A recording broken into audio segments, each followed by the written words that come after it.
The dark side of technology, a threat to democracy. I want to make this podcast in order to give a different perspective of the impact that technology may have in democracy.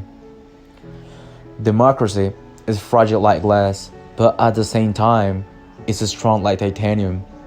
For centuries, this paradox has lived in this form of government. Nowadays, the network has become a huge source of the massive spread of false and manipulated information that may represent a big challenge for our democracies. This kind of situations reveal the vulnerability of democracy and the enormous power of digital platforms to change reality and life for the good and the bad as well. The followers of Bolsonaro, the new Brazilian president, used the WhatsApp application during the electoral campaign to send millions of manipulated messages to the mobile phones of citizens. They sent photos of members of the Workers' Party celebrating the Cuban Revolution with Fidel Castro, and manipulated audio that distorted the policies of his rival Fernando Haddad, and also fake news. This year, there will be elections in a dozen African democracies, and they are just as vulnerable as the Brazilian one.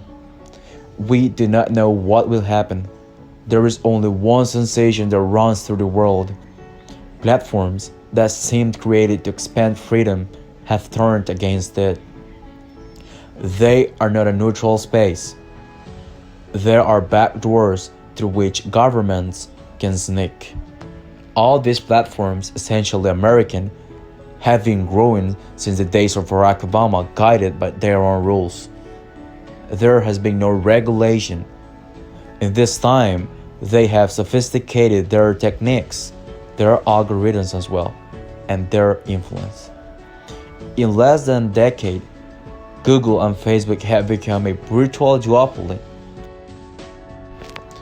That was just one of the reasons that explains the political destruction that these digital tools have caused in recent years. The lie spreads significantly farther, faster, and more widely than the truth. Rumors, fake news, and disinformation are not something new in society.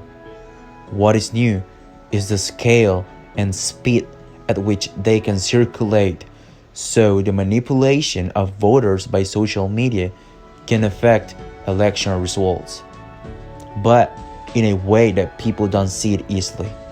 Many people think that the internet is good for democracy because it gives people a voice.